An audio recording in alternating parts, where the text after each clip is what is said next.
Hello everyone, I'm George from Ireland. Well, welcome back to my channel. This is commenting on the Strategic Defence Review in the United Kingdom. They come out every couple of years and they're usually given some jazzy title. So this one is about raising defence spending to 2.5% of gross domestic product by 2027. Thing is, we don't know what's going to happen in the economy. Is it going to expand? Is it going to contract? So that sum is not decided. Rather than say we're going to spend X amount, we don't care if the economy gets smaller. We're still going to spend that or do whatever it takes. We'll cut spending in other areas. We'll tax more. We'll borrow more. Whatever you need to do. So Richard Danner, isn't he Lord Danner actually, who's former Chief of Defence Staff from about 20 years ago, and he was saying it'd be better for this government to break its own fiscal rules than to leave defence underfunded. I remember John Major, Conservative MP, or Conservative Prime Minister, 1990 to 97, a deeply unimpressive figure. Perhaps the only wise thing he ever said is there are no votes in defence. He's just not a vote winner to say we're going to beef up defence. Now, the Conservative Party in the 1980s certainly thought it was, though. They had a poster, so this is Labour's policy in defence, a soldier in full, combat kit with camouflage cream going like that, hands up. But these days it's not. I mean, since 1945, there have been cutbacks and cutbacks for 80 years. Now, much of that's been sensible. You don't need huge numbers anymore. And, the British Empire is long gone. It's never, ever coming back. There were was it 1,400 vessels in the Royal Navy before the Second World War. They're now only 60. But anyway, someone's gone too far, has cut into muscle and not just fat. And yeah, I think things are different. They think tanks are not as crucial as they used to be. They definitely still have a role. Now, I'm a complete civilian, which probably shows why I don't know what I'm talking about. But having listened to some military experts, they say that people, the death of the tank has been exaggerated, and they still have a purpose, as the Ukraine war has amply demonstrated. There's obviously new technology, unmanned aerial vehicles. Isn't that a bit sexist? Unpersoned aerial vehicles, drones as they're commonly called. Those are vital. There are all sorts of drones. There's sort of £500 one, so anybody can buy, up to American Predator drones up to $100 million, so on. Just in some ways as good as fixed wing combat aircraft, with the added advantage if you don't need a pilot, which is training. There's human error. If it gets destroyed, you haven't lost a person. Things like that. It doesn't get sleepy, all the rest of it. So 2.5% of GDP, and the next parliament is to rise to 3% of GDP. Okay, and even that, there's certain conditionality. That's depending upon the economic situation. So they to enhance and upgrade capabilities. The part of AUKUS, the Australia, United Kingdom, United States agreement about nuclear powered submarines, to have 12 of them. Now, these are not the ones that launch nuclear missiles. They just got a little nuclear reactor on board, so they can produce their own electricity or whatever. So they don't need to go up to get more fuel quite so often as in stealth. They can remain hidden for longer. What else? The Astrea nuclear warhead program, 15 billion pounds going to be put into that, supporting thousands of extant jobs, and 6 more munition factories, over 7,000 missiles, because they said at the beginning of the Ukraine war, it showed that the cupboard was almost bare, that the United Kingdom had so few shells and missiles, could only fight a war for a few days, because you run these things very, very fast indeed. So these things need to be manufactured, also stored, and have to look after them. I don't understand about the storage conditions and so on. One of the things is you can get them to be produced in cheaper places like Pakistan and Turkey, but you can't rely on that, and the war might be cut off. Yeah, that you can't get the supplies. They might be on the enemy side or whatever. So that's a problem as well. And then they've establishment of Cyber M Command, because cyber is really important. This taking down the enemy's communications or whatever, putting out black propaganda to demoralize the enemy. Anything. Could they even take over your AI, get your weapon systems to fire on you? Could they jam the drones? I don't even know where this stuff begins. That's really important. And I'm just thinking, so this is a new sort of cyber force. How military will they be? Will they have to wear uniforms or not? Will they be excused military discipline like square bashing just to get the people in? You don't need ordinary military duties. You have to do this. You can be nerdy. That's fine. And I just thought make it an attractive option to school leavers. Join that rather than IT degree. Maybe get an IT degree on the way for free. Okay, and the digital targeting web. So that is really important. And they say the generals always fighting the last war, but they're always studying extant wars to see what advances we've made in military technology. So the British Army had about 100,000 troops in 2010. It's now 72,000. Until very recently, it was falling, and there are also some problems with that. I mean, some American tourists asked me the other day, why is recruitment and retention such a problem? I mean, overwhelmingly, those who joined were working class white boys. There are fewer of those around in both real and absolute numbers. And there's some of the psychosis of whiteness and white privilege. That sort of put people off that they're bad. Toxic masculinity. Ed is a bit macho, thinks, am I to be ashamed of myself? Is that bad? I'm not macho, by the way. But machismo does go with you think the military mindset of it? No. And so what else? Britain is so evil, is the most vicious, satanic country ever, is committed endless atrocities, is just always a force for wickedness and cruel, and all this kind of stuff, being actively anti-patriotic. Now, is the very beginning of broad-mindedness to be a bit self-critical, and I certainly go out of my way to highlight some of the darkest chapters of British history when the United Kingdom has aggressed others, committed massacres and so on. But it is possible to overemphasize this and make people abominate their own army. Wow. Now, I wouldn't want to go as far as China and Russia and so on, where there's this ultra nationalist, totalitarian, bellicose propaganda just poisoning young minds. But there's such a thing as a golden mean. So we need to get back to that happy medium. If we got as many women as to join as men, there'd be no recruitment crisis. Only about 10% of recruits are women.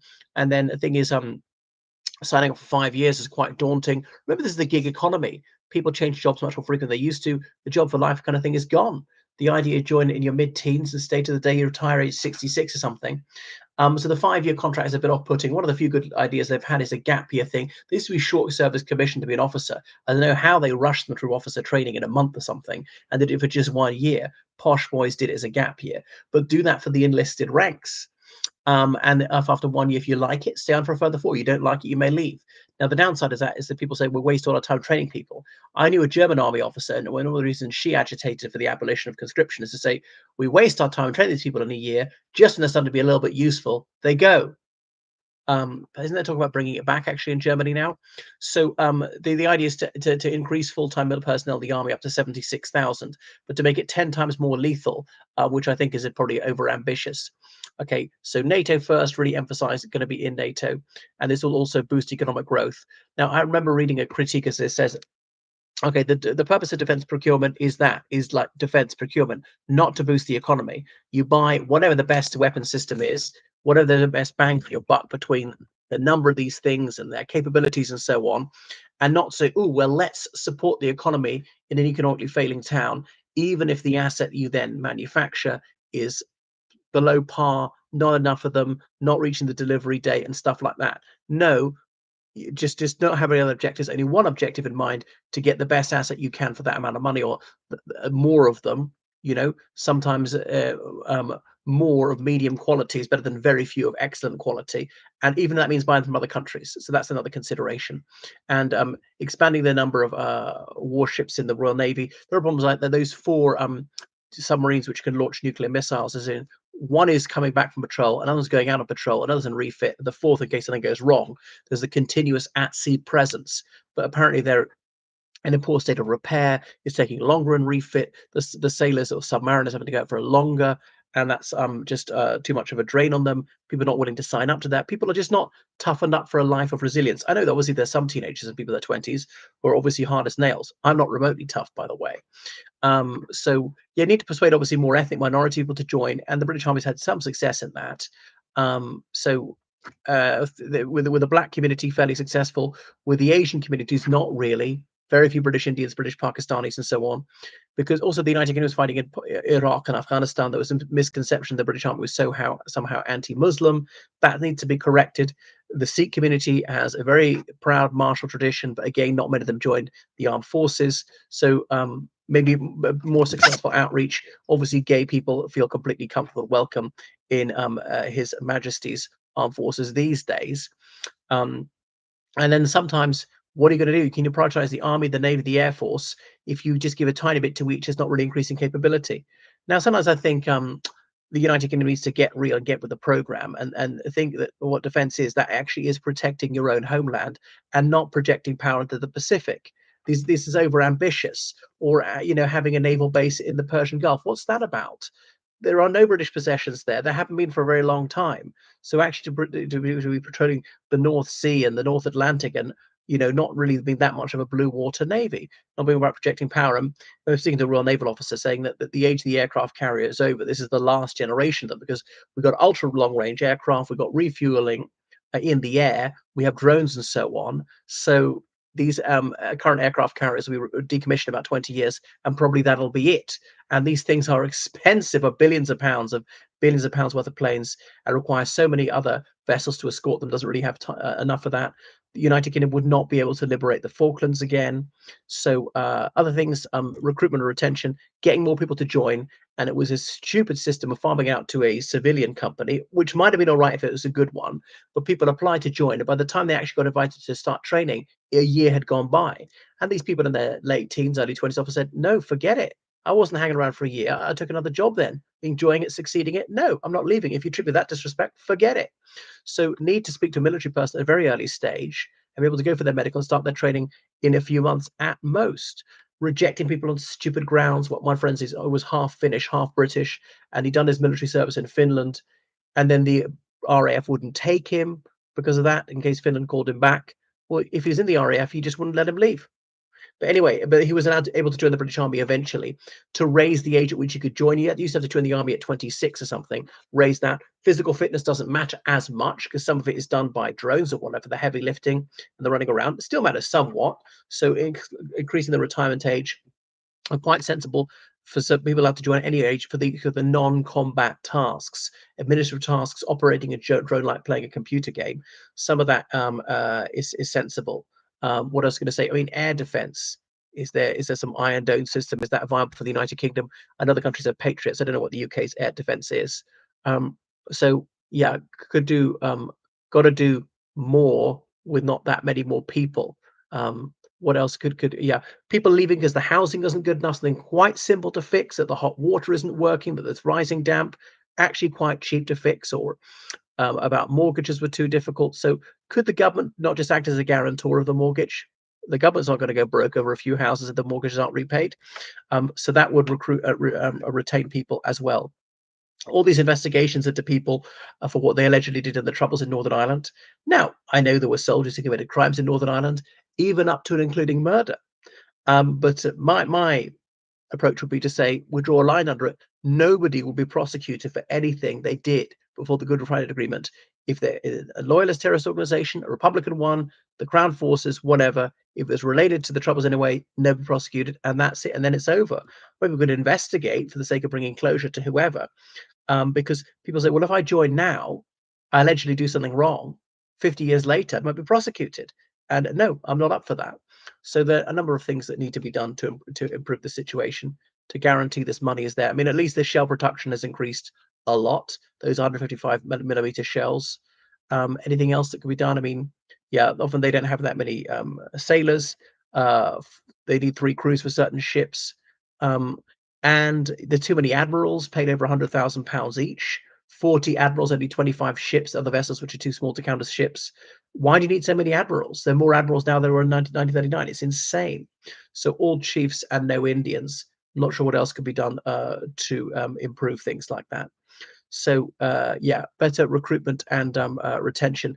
It costs so much to recruit someone through the advertising, training process, the money, and also the time of the trainers. I think one of the ideas is to offer people bonuses to extend by another 5 years. A month's salary would take a year's salary, tax-free or something, and that'd be a saving in the long run.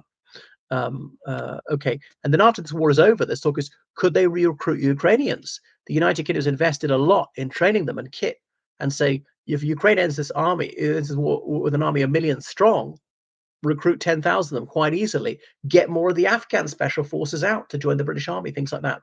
They're allowing European Union citizens to join. That's a good thing as well. Okay.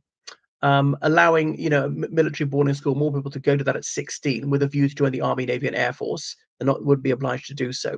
So all sorts of ways the armed forces could improve. Obviously, I don't know much about the technicalities.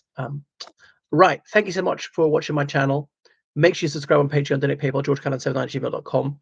And as usual, the United Kingdom is not spending enough on it. There's all this talk, no action.